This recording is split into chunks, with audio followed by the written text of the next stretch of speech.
जय हिंद बच्चों। तो लेकर आ चुका मैं आप लोगों के लिए कॉम्पिटेंसी बेस्ड क्वेश्चंस का नेक्स्ट वीडियो। देखिए हमारे पास यहाँ पे अब जो क्वेश्चंस है वो 110 से ऑनवर्ड हैं और टोटल 119 क्वेश्चंस हैं। ठीक है, तो इस वीडियो में ऐसा करते हैं, 5 इस वीडियो में और 5 अगली वीडियो में। उसके बाद हमारे पास जो चीज़ें हैं आपके पास कॉम्पिटेंसी वाले क्वेश्चंस वो आपके पास खत्म हो जाएंगे। ठीक है, फिर हम आपको केमिस्ट्री एंड फिजिक्स के स्टार्ट करवा देंगे कल से। ठीक है, चलिए तो स्टार्ट करते हैं। फटाफट देख लीजिए इसमें क्या कहा जाता है हमसे। इसमें हमसे कहा जाता है ये कॉमर्शियल स्टडीज का है और ये आपके पास थोड़ा सा लेंथी सा क्वेश्चन है और आप ये कह सकते हैं कि ये थोड़ा सा केस स्टडी टाइप का क्वेश्चन जो आपके पास वो गिवन है। सबसे पहले आपके पास एक बोर्ड दिख रहा है, यहाँ पे बोर्ड में कुछ कुछ ना इन्फॉर्मेशन लिखा है। मे बी आप लोगों को थोड़ा सा स्मॉल दिख रहा होगा, अच्छे समझ में नहीं आ रहा होगा, तो अब देख सकते हैं आप लोग। अब आप इसको अच्छे से पढ़ सकते हैं, आपको पता चलेगा कि इसमें क्या क्या जो इन्फॉर्मेशन है वो आपके पास गिवन है। कहता है टुडे ऑन ऑफर, ठीक है, कहता है 5% discount on bulk buy of 1 dozen pens. तो अगर आप 1 डजन पेन खरीद लेते हैं तो आपको 5% का डिस्काउंट मिलेगा। दूसरी चीज 10% का अगर आपको डिस्काउंट मिलता है अगर आप 20 पेंसिल्स आप खरीद लेते हैं। अगली चीज rainbow cover notebook selling at ₹50 premium due to high demand. क्या बात है। तो कहते हैं शॉप पे जो है वो ये जो क्या नाम है इसका, हाँ रेनबो, रेनबो कलर का जो कवर है नोटबुक का वो आपके पास 50 रुपए एक्स्ट्रा लेकर बेचा जा रहा है, क्योंकि इसके शॉप पे जो है आपके पास वो डिमांड कुछ ज्यादा है। ठीक है, तो चलो भाई अगर डिमांड ज्यादा है तो 50 रुपए ज्यादा देना पड़ेगा, नहीं तो फिर नहीं मिलेगा। चलो अब बात करते हैं आगे हमसे क्या कहा जाता है।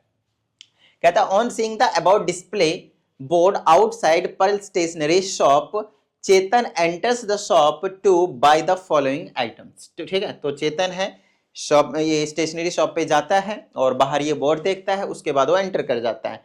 फिर हमसे कहा जाता है आपके पास एक कॉलम बना हुआ है, यहाँ पे देखते हैं सबके प्राइसेस के अकॉर्डिंग कि पेन है, pencil and rainbow cover notebook है, ये 3 चीज है। रेनबो कवर का नोटबुक कहते हैं प्राइस जो है वो 5 रुपीज ईच है। पेन का जो कॉस्ट है आपके पास 5 रुपीज ईच पेन है, पेंसिल का 7 रुपीज ईच है और वहीं पे आपके पास रेनबो कवर है वो 200 रुपीज ईच है। ठीक है, दैट्स फाइन। थोड़ा सा लेंथी हो सकता है question, it will take time, but अच्छे समझिएगा, मजा सा आ जाएगा। फिर कहते हैं इनमें डिस्काउंट है 5% ऑन डजन पेन। अगर आप 12 पेन खरीदते हैं तो 5% का डिस्काउंट, वही कुछ और अलग नहीं है। और 10% जो कि बोर्ड में लिखा था आपके पास, और यहाँ पे कोई भी डिस्काउंट नहीं है, रेनबो कवर पे कोई भी आपको डिस्काउंट नहीं है। हाँ, अगली बात कहते हैं प्रीमियम की, किस में कितना आपसे एक्स्ट्रा पैसे लिए जा रहे हैं। तो पेन और पेंसिल में कोई एक्स्ट्रा पैसे नहीं लिए जा रहे हैं, लेकिन अगर आप रेनबो कवर नोटबुक की बात करते हैं तो 50 रुपीज एक्स्ट्रा चार्ज किए जा रहे हैं। फिर हमसे कहता है कि आइटम कितने खरीदे गए हैं, तो सिंपल खरीदा गया भाई, 1 डजन ये खरीदा है और 20 पेंसिल ये खरीदा है, जितने खरीदने पे डिस्काउंट मिल जाएगा उतना ही खरीदा गया है। फिर कहता है रेनबो कवर नोटबुक जो है आपके पास वो कितने खरीदे गए, 5 पीस खरीदे गए, 5। ठीक है, चलो भाई जीएसटी इस पे 18%, इस पे 12% एंड इसमें 12% है। ठीक है, इतनी बात डन। अब हमसे क्या कहता है आगे देखिए, कहता है the shopkeeper handed over the bill to Chetan saying that he has given further discount of 2% on total bill. क्या बात है, कहता है कि इसके हिसाब से जितना भी टोटल बिल खरीदा है मतलब हुआ है उस पे एक्स्ट्रा 2% का जो डिस्काउंट है वो आपके पास और दे दिया है, शॉपकीपर ने ऐसा कहा। फिर कहता है Chetan became happy hearing about the discount that he did not check the bill until he reached home.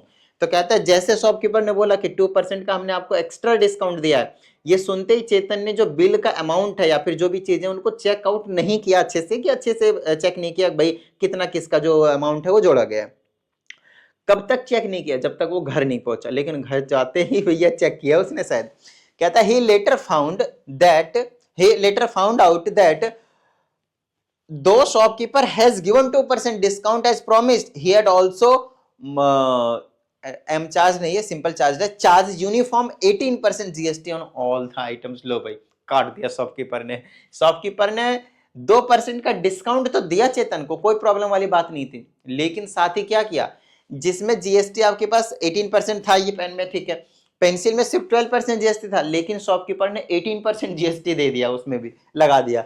Rainbow cover notebook में 12% की जीएसटी थी आपके पास मेंशन, लेकिन इसने 18% का लगा दिया शॉपकीपर ने, और उसके बाद 2% का डिस्काउंट दिया है। ठीक है, चलो भाई अब इसमें हमें कैलकुलेट करने के लिए कहता है total selling price of all the items as per offers displayed on the board. That's very easy question. कहता है इस हिसाब से, जो भी बोर्ड के हिसाब से या फिर इसके हिसाब से बोलने की बात है, इसके हिसाब से आपको बताना है कि टोटल सेलिंग प्राइस कितना होने वाला है। तो एक एक करके हम निकालेंगे भाई, है ना, एक एक करके हम आपके पास जो है वो निकालने वाले हैं, ठीक है ना, ये चीज है। चलिए, total amount to be paid by Chetan including GST with correct rates, दूसरे में ये पूछा गया है, और एक्चुअल अमाउंट चार्ज ये पूछा गया है। तो चलो ठीक है, आगे का काम हम बाद में करेंगे। सबसे पहले हम टोटल सेलिंग प्राइस जो है वो देख लेते हैं as per the offers displayed on the board. अब एक एक चीज करके देखिए। पेन जो है, पेन कलर चेंज कर लेते हैं, इसका ट्रिम करके ना कलर चेंज कर देते हैं, रेड कलर यहाँ पे, यहाँ के लिए, दोनों के लिए ग्रीन काम कर जाएगा, ठीक है। 5 रुपीज का एक पेन था, कितने खरीदे गए हैं? 1 डजन। तो टोटल अमाउंट कितना हो गया? 1 डजन मीन्स 12 पीस, तो 12 मल्टीप्लाई 5, टोटल 60 रुपीज का पेन खरीदा गया है। लेकिन एक डजन खरीदने पे 5% का आपके पास डिस्काउंट भी है, तो लो भाई डिस्काउंट कर देते हैं 5% का, तो कितना हो जाएगा आपके पास? डिस्काउंट अगर मैं 5% का लगा दूं तो एक्चुअल में ये इसका आपको क्या करना पड़ेगा? 5% निकालना पड़ेगा। 5 डिवाइडेड बाय 100 इंटू में 60 रुपीज, ठीक है। 0 से 0 कैंसिल हो गया, 6 पचे 30, 30 डिवाइडेड बाय में 10, 0 से 0 कैंसिल हो गया, और ये आपके पास आ गया ₹3। तो 3 रुपीज का जो डिस्काउंट है वो आपके पास मिला है। इसका मतलब ये है कि जब पेन खरीद रहे थे तो टोटल अमाउंट जो पे करना पड़ा फॉर पेन, पेन के लिए जो सेलिंग प्राइस आया वो आपके पास 57 रुपीज आया, 57 रुपीज, ठीक है। Okay fine. आइए दूसरे की बात करते हैं। अच्छा, इसमें फिर 18% का जीएसटी भी है। खैर इसमें हमसे अभी बोला नहीं गया है कि जीएसटी चार्ज करो, है ना, तो खैर वो अभी हम देख लेंगे। अगले की अगर हम बात करते हैं तो वो आ जाता है आपके पास ₹7 ईच है आपके पास पेंसिल, और पेंसिल कितने खरीदे हैं? 20, तो 20 पीस जो आपके पास पेंसिल है वो खरीदा गया है। तो 20 पीस पेंसिल है और एक पीस का कॉस्ट आपके पास 7 रुपीज, 7 टू जो 14, 140 रुपीज जो है वो आपके पास पे करना है आपने। किसके लिए? पेंसिल के लिए। तो चलो भाई 140 रुपीज हो गया, दैट्स फाइन। अब क्या था इसमें बस इतना आ गया, डिस्काउंट भी आपके पास 10% का डिस्काउंट है भाई। तो इसका अगर मैं 10% निकालता हूँ तो कितना निकल जाएगा? 14 रुपीज, ठीक है ना, 14 और कुछ नहीं, 14 रुपए। तो इसमें से 14 रुपीज आप लेस कर दो तो 126 रुपीज आ जाएगा। तो आपके पास पेंसिल के लिए जो टोटल कॉस्ट रहने वाला है पेंसिल के लिए वो आपके पास 126 रुपीज होने वाला है, ठीक है, 126 रुपीज, ठीक है। चलो भाई, तो हमने पेन का निकाल दिया, पेंसिल का भी निकाल दिया, और रेनबो कवर नोटबुक का और निकाल देते हैं। कितने पीस खरीदे गए हैं? 5 पीस, और एक कितने का है? 200 का। लेकिन आप एक को 200 का नहीं बोल सकते, एक को आप 250 का बोलेंगे। क्यों? क्योंकि इसमें 50 रुपीज का प्रीमियम भी है। क्वेश्चन अच्छा है, ध्यान से समझना है, ठीक है ना। 50 रुपीज का भाई प्रीमियम भी है, तो प्रीमियम 50 का पड़ा, इसका मतलब समझ रहे हैं 250 का एक रेनबो कवर नोटबुक पड़ेगा भाई। मल्टीप्लाई में कितने खरीदे हैं? 5, तो 25 पचे 625, 25 पचे 125 होता है भाई, 25 25 625 होता है। तो 1 2 5 और एक ही आ गया आपके पास 0, तो 1250 रुपीज जो है आपके पास वो रेनबो कवर नोटबुक के लिए पड़ेगा, RCA, ठीक है। चलो, तो कितना आ गया? 1250। तो जो टोटल अमाउंट आया है आपके पास वो कुछ इतना आपके पास निकल कर आया है, ठीक है। इतनी बात ठीक है ना। चलो भाई, तो अब यहाँ पे मैं क्या कर देता हूँ, 57 प्लस 126 और प्लस 1250, 7 6 13 के 3 बच गए 1, ठीक है ना, और 7 6 13 के 3 बच गए 1, 5 2 7, 7 5 12 के 2 बच गए 1, और एक यहाँ 13 हो जाएगा ना, 30, ठीक है ना। एक 7 6 13 के 3 बच गए 1, 5 2 7, 7 5 12, 1 13 के 3 बच गए 1, 1 1 2 2 2 4 और एक आ गया 1433। तो ये अमाउंट जो है आपके पास वो निकल कर आया आपके पास सेलिंग प्राइस। और इसमें हमसे बोला भी नहीं है कि आप जीएसटी जो है वो चार्ज करो, तो 1433 रुपीज जो आपके पास वो सेलिंग प्राइस है वो निकल कर आपके पास आ गया है। चलो अच्छी बात है। अब हम क्या करते हैं, दूसरे वाले पार्ट पे आते हैं। क्या था? Total amount to be paid by Chetan including GST with correct rates. इसका मतलब आप समझ रहे हैं? इसका सिंपल सा मतलब ये है कि अब जो है आपको आपके पास वो जीएसटी वो निकालना है और उन जीएसटी को इसमें वापस ऐड करना है और फिर आपको बताना है कि जो टोटल अमाउंट है वो कितना पे करना पड़ेगा। आई ना बात समझ में। तो इनको मैं यहाँ से हटा देता हूँ और फिर हम आगे जो है आपके पास जीएसटी का कैलकुलेशन है वो हम करने जा रहे हैं, ठीक है। चलो भाई, तो एक एक करके जीएसटी का कैलकुलेशन करेंगे। सबसे पहले नो डाउट जीएसटी जो लगता है हमेशा वो डिस्काउंटेड प्राइस में लगता है। किसमें लगता है? डिस्काउंटेड प्राइस में। तो 57 रुपीज पेन के लिए 57 रुपीज पे कर रहे हैं, तो उसमें जीएसटी रेट कितना आपके पास? 18%। तो 18%, देखिए एक तो तरीका ये है कि आप 18% निकाल लें 57 का, उसके बाद फिर 57 में उस अमाउंट को जोड़ें। तो मैं इसको सजेस्ट नहीं करता, मैं आपसे ये कहता हूं कि आप क्या करें, क्योंकि आपको ऐड भी करना है, तो आप 118% निकाल लें। 118% बाई में 100 किसका? 57 का। तो आपके पास ना टोटल अमाउंट निकल कर आ जाएगा। आपको क्या मिल जाएगा? टोटल अमाउंट जो है वो निकल कर आ जाएगा। चाहे आप अलग से निकाल लें 18%, एक ही बात पड़ेगी, उसमें कुछ भी फर्क नहीं पड़ेगा। आप चलें 18% निकाल लें और 57 का, ठीक है ना। तो इसको मल्टीप्लाई करके मैं डिवाइड कर देता हूँ कैलकुलेटर के, डेसिमल में जो वैल्यूज हैं आपके पास वो यहाँ पे निकल कर आएंगे, ठीक है ना। तो कितना है आपके पास? 18/100, 0.18 कर देता हूँ ना, 0.18 मल्टीप्लाई 57, इट विल बी 10.26। तो इसका जो पेन का जो जीएसटी है, पेन का जो आपके पास जीएसटी रहने वाला है वो 10.26 रुपीज जो है वो निकल कर आने वाला है। तो टोटल अमाउंट, चलो अभी जीएसटी भी ऐड, सबका भी जीएसटी सेपरेटली निकाल लेता हूँ मैं पहले, ठीक है ना। दूसरा मैं पेंसिल का जीएसटी निकाल लेता हूँ, पेंसिल का जीएसटी। तो पेंसिल का जीएसटी कितना आएगा? 12% ऑफ किसका? 126 रुपीज का, ठीक है ना। कितना? 10%। तो 10 बाई में 100 और इंटू में 126, एक जीरो से एक जीरो कैंसिल, इसको कैंसिल करूंगा तो आ जाएगा 12.6 रुपीज। तो ये तो जीएसटी आ गया आपके पास पेन का। अगला आपके पास रेनबो कवर नोटबुक का। तो इस पे कितना रेट ऑफ जीएसटी? अरे 10% नहीं है, 12% है, 12%। तो यहाँ पे आपको 12% निकालना पड़ेगा। 12/100, 10% तो डिस्काउंट था जो हमने निकाला हुआ था, है ना, ठीक है। 12/100 इंटू में 126, ठीक है। तो यहाँ पे जीरो जीरो कैंसिल नहीं होगा तो मल्टीप्लाई कर देता हूँ। 12 इंटू 126, 12 इंटू 126 इज 1512 और ये डबल जीरो की वजह से पॉइंट यहाँ पे आ जाएगा। तो इतने रुपीस आपके पास जीएसटी लगेंगे किसमें? पेंसिल में। अगली चीज है हमारे पास रेनबो कवर नोटबुक। इस टोटल अमाउंट कितना? 1250, ठीक है। 1250 का कितना परसेंट? 12%। तो 12/100 इंटू कितना था आपके पास? 1250, एक जीरो से एक zero cancel, 12 125, 12 multiply 125, it will be 1500 और एक जीरो यहाँ से कट जाएगा तो 150 रुपीज इसका जो है आपके पास वो जीएसटी अमाउंट निकल कर आ जाएगा। तो ठीक है, इतना अमाउंट तो हमें देना पड़ ही रहा था, साथ ही इन तीनों का सम जितना भी आएगा वो आपके पास जीएसटी और इसमें हम ऐड ऑन कर देंगे, ठीक है। तो मैं ऐड कर देता हूँ 150 plus 15.12 plus 10.26 so the total amount of GST is 175.38। ये टोटल जीएसटी अमाउंट है आपके पास इस बोर्ड के हिसाब से। ध्यान से, ये क्या आपके पास इस बोर्ड के हिसाब से, एक्स्ट्रा जो चार्ज किया है वो हम अभी नहीं बता रहे, ठीक है। तो अब जो टोटल अमाउंट आएगा ये वाला और ये वाले को हम क्या करेंगे? ऐड कर देंगे। तो ये आ जाएगा मेरे पास 1433 में प्लस कर देंगे 175.38 इन सभी डेटा को आपको पास एनालाइज करके यहाँ पे रखना है। भी कई और क्वेश्चंस पूछे जाएंगे तो उसमें आपके पास जो काम है वो आएगा, ठीक है ना। चलो तो अब इनको मैं क्या करूं भाई? ऐड कर देता हूं। 175 प्लस में 1433 सो टोटल अमाउंट इज 1608.38, ठीक है ना।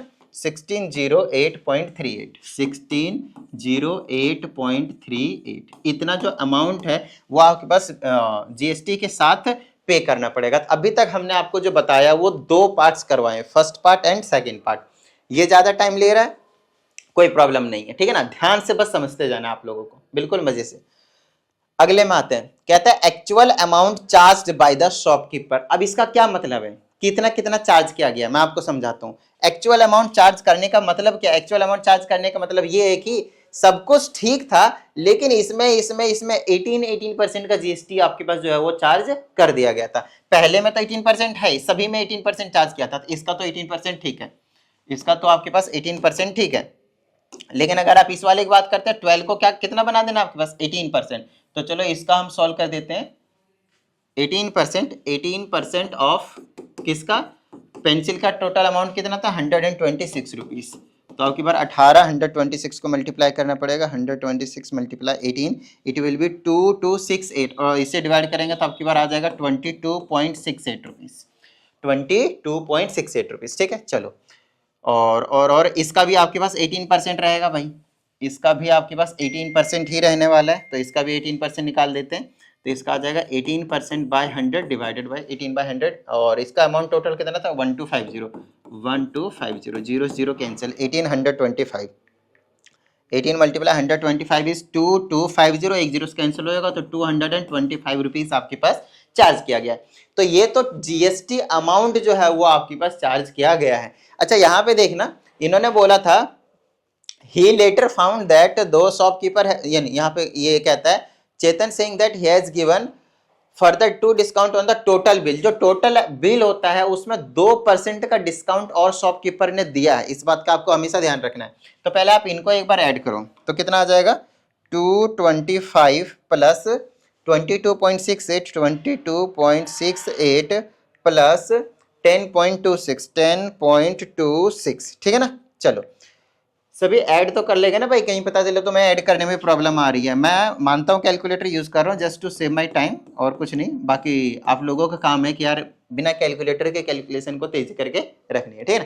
तो 257.94 ये जो अमाउंट है वो जीएसटी है। अब कितना आपके पास टोटल अमाउंट चार्ज किया होगा शॉपकीपर ने, इतना तो किया ही होगा 1433, और साथ में प्लस का ये, तो प्लस कर देता हूँ 1433 इसी में, तो हो जाएगा 1690 रुपए, 1690.94 रुपीज जो है वो आपके पास चार्ज किया है शॉपकीपर ने। लेकिन इतना नहीं चार्ज किया, आप कह सकते हैं इसमें फर्दर 2% का जो डिस्काउंट है वो दिया है, 2% का डिस्काउंट दिया है। तो ऐसे करता हूं मैं, इसमें इसका 2% निकाल कर इसे माइनस कर देता हूं, या फिर आप इसी का ही क्या कर सकते हैं 98% निकाल सकते हैं। तो आप इसको मल्टीप्लाई कर दें 0.98 से, इसका मतलब 98% निकाल रहे हैं, तो हो जाएगा 1657, 1657.1212, इस तरीके से आपके पास चलता रहेगा। सो एक्चुअल अमाउंट जो चार्ज किया है शॉपकीपर ने वो ये वाला है 1650, 2% का डिस्काउंट भी तो दिया टोटल बिल पे, ये चीज आपके पास। तो उसका जो एक्चुअल अमाउंट बन रहा था, जो जितना मतलब चेतन को पे करना था, दैट वाज ओनली 1608.38, बट जो शॉपकीपर ने चार्ज किया 1657, तो 18% का जीएसटी लगा के और 2% का डिस्काउंट देके चेतन को बेवकूफ बना दिया भाई। तो अब आगे हमसे कहा जाता है कि एक्चुअल अमाउंट कितना चार्ज किया शॉपकीपर ने, तो इतना चार्ज कर लिया है। अब अगले वाले, ये वाला भी हमने आपको करा दिया। अब इसमें कहता है कि did the shopkeeper overcharge Chetan, justify your answer. हाँ भाई ओवरचार्ज किया है ना। जस्टिफाई करने के लिए क्या करेंगे, 18% एक्स्ट्रा लगाए वो आप एक्सप्लेन करेंगे, साथ ही आप ये बता देंगे कि माइनस करके कितना अमाउंट ज्यादा आपके पास चार्ज किया गया है शॉपकीपर द्वारा। तो चार्ज किया था 1657.12 और उसमें से माइनस कर दीजिए 1608.38, ठीक है ना। इसमें से फिर मैं माइनस कर देता हूँ 1608.38, तो मेरे पास आएगा 48.74 के आसपास, 48.74 रुपीज के आसपास जो है वो ये आ जाएगा। इतना अमाउंट जो है वो शॉपकीपर ने एक्स्ट्रा चार्ज किया हुआ है। हाँ भाई, तो चेतन को ठगने की कोशिश की गई है। कोशिश क्या मतलब, ठगी गया है ना, ठग लिया भाई, एक्स्ट्रा पैसे ले लिए। आई ना बात समझ में। बताओ भाई, एक क्वेश्चन था, थोड़ा सा लेंदी था, कैलकुलेशन था, हमने आपको सभी चीजें इससे रिलेटेड जितनी भी चीजें थी हमने आपको करवाया। तो आई होप आपको जो चीजें हैं वो समझ में आई होंगी, ठीक है ना। और अगर फिर भी आप लोगों को कुछ डाउट आता है, then you can send your doubt to this number, I will send you proper video solution, and if you need a personal online class, 1-on-1 class, then you can query on this number, ठीक है ना। चलिए आगे की बात करते हैं। इसमें हमसे कहा जाता है using remainder and factor theorem so that 2x + 3 is a factor of the polynomial this, hence factorize it completely, what must be multiplied है। तो क्वेश्चन बड़ा लंबा है थोड़ा सा, क्योंकि अब वाले जितने भी लॉन्ग वाले क्वेश्चन है भाई, तो घबराना नहीं हमें लंबे क्वेश्चन से, स्टेप बाय स्टेप हम करते चले जाएंगे जो जो क्वेश्चन में कहा गया होगा, ठीक है। सिंपल सा काम करेंगे, बिल्कुल नॉर्मल सा काम करेंगे। आई ना बात समझ में, ठीक है। चलो भाई मैं आपको समझाता हूँ अभी हमें इसको कैसे करना है, ठीक है। ओके, तो इसमें हमसे कहा जाता है using remainder and factor theorem. सबसे पहले तो हमें ये प्रूव करना है कि ये जो 2x + 3 है, वो इस वाले पॉलिनोमियल का फैक्टर है। तो कोई दिक्कत नहीं है भाई। हम क्या करते हैं, यहाँ पे इसे इक्वल टू 0 रखकर x की वैल्यू निकाल लेते हैं, विच विल बी -3/2। कितना हो जाएगा आपके पास, -3/2। आई ना बात समझ में, ठीक है। चले आगे, ओके। तो -3/2 हो गया। अब इस x की वैल्यू हम क्या करेंगे, इस पॉलिनोमियल में पुट कर देंगे, और अगर हमें 0 मिला, ध्यान समझिएगा, अगर हमें 0 मिला तो क्या हो गया, वो फैक्टर है, और अगर 0 नहीं मिला तो फैक्टर नहीं है। बस चलो भाई पुट कर देते हैं, ये 2 हो गया, इसके जगह पे -3/2 का स्क्वायर हो गया, प्लस में 11 ब्रैकेट में -3/2 हो गया, और साथ में आपके पास प्लस का 2 हो गया। अच्छा ध्यान से समझना, इन्होंने स्पेसिफाई कर दिया ऑलरेडी कि आप प्रूव करो, सो दैट करो, मतलब 100% इसको सॉल्व करके 0 आएगा ही आएगा, ठीक है। चलो ये हो गया 2 मल्टीप्लाई -3/2 का स्क्वायर करेंगे तो हो जाएगा 9/4, बीच में प्लस 11 से मल्टीप्लाई कर देंगे तो हो जाएगा माइनस का 33/2, और ये प्लस का 12, 2 से इसको करेंगे तो आ जाएगा 2, ये हो गया 9/2, ये हो गया 9/2 माइनस का 33/2, तो इससे इसको माइनस कर देते हैं, 3 6 तो बन गया 24/2, और कितना बचेगा, ये आपके पास नेगेटिव का बचेगा, हाँ, और ये प्लस का 12, इसके नीचे 1 लो, इसको काट दो, माइनस का 12 बचेगा, और ये प्लस का 12, और तो ये आ गया आपके पास 0। देखा ना, अगर सो दैट बोल दिया गया है, प्रूव दैट बोल दिया गया, तो नो डाउट 100% वो चीज होने वाली है। फैक्टर बोला है तो फैक्टर होगा, है ना, फैक्टर बोला है तो भाई फैक्टर होगा, सिंपल सी बात है। चलो फैक्टर तो आपने प्रूव कर दिया, बट उसके बाद क्या बोला है हमसे, उसके बाद हमसे बोला hence factorize it completely. Factorize देखिए, क्वाड्रेटिक है, फैक्टराइज करना है इसको, तो फैक्टराइज करने का तो भाई सिंपल सा तरीका, एक तो आपके पास मिडल टर्म है, क्योंकि क्वाड्रेटिक पॉलिनोमियल है तो मिडल टर्म से आप कर सकते हैं। बाकी फैक्टराइज करने के और भी तरीके है भाई, ये जो 2x + 3 दे रखा है आपके पास, उससे आप इसे क्या कर सकते हैं, डिवाइड कर सकते हैं, डिवाइड कर सकते हैं, और जो भी क्वोशंट बचेगा उसे आप इक्वल टू 0 रख के, उसे आप इक्वल टू 0 रख के x की दूसरा वैल्यू निकाल सकते हैं, जो कि आपके पास दूसरा फैक्टर की तरीके से आपके पास काम करेगा। दो फैक्टर निकाल सकते हैं बेसिकली, मैं आपको समझाता हूँ। ये आ गया मेरे पास 2x की square plus 11x and plus 12। मैं आपसे कहता हूँ, क्योंकि ये क्वाड्रेटिक है इसीलिए, क्यूबिक होता तो नहीं कर पाते आप, क्योंकि ये क्वाड्रेटिक है तो आप मिडल टर्म कर दीजिए। जैसे आप इसका मिडल टर्म करेंगे तो आपको 2 ब्रैकेट्स मिलेंगे, 2 फैक्टर मिलेंगे, और उन 2 फैक्टर में से एक फैक्टर ये 100% होएगा ही होएगा, ठीक है। बाकी मैं डिवीजन मेथड से करा देता हूँ, क्योंकि ये आपके लिए बिल्कुल सिंपल हो जाएगा। चलो भाई, तो इसे हम क्या कहते हैं, डिवाइड करते हैं, 2x + 3 से हम क्या कहते हैं, डिवाइड करते हैं, तो इसे इसके लेंगे तो क्या आ जाएगा, मेरे पास x आ जाएगा, तो ये हो गया 2x की स्क्वायर। जिससे लॉन्ग डिवीजन नहीं आता, ट्रिपल सी आशीष कुमार लिख देना लॉन्ग डिवीजन लिखने के बाद, तो आ जाएगा आपके पास मेरी वीडियो, तो वहां से प्रॉपर आप सीख लीजिएगा। फिर उसके बाद 3 से मल्टीप्लाई करेंगे तो प्लस का 3x हो जाएगा, डिवाइडेड माइनस माइनस ये कैंसिल हो जाएगा, यहाँ बचा आपके पास 8x, और फिर प्लस का यहाँ पे बच गया आपके पास 12। अब आपके पास यहाँ पे 2x है, चलो भाई कितना ले लें, प्लस का 4, तो ये हो गया आपके पास 8x ही आएगा नो डाउट, ये आ गया आपके पास 8x, और 3 से इसको करेंगे तो नो डाउट 100% 12, टिडिंग टिडिंग 0 0 बचा दिया नीचे। अब ये वाली जो चीज बची यही तो फैक्टर है। अगर यहाँ पे क्वाड्रेटिक होता था तब हम देखिए, यहाँ पे क्यूबिक होता था, यहाँ पे क्वाड्रेटिक निकल कर आता था क्वेश्चन में, और अगर ये क्वाड्रेटिक होता था हम इसका क्या करते, मिडिल टर्म करते भाई, दैट्स फाइन, फैक्टराइज करते। लेकिन अभी फैक्टराइज करने की जरूरत नहीं है, that is already A factor. तो आपके पास एक तो फैक्टर ये आ गया 2x + 3, और दूसरा फैक्टर क्या आ गया आपके पास x + 4।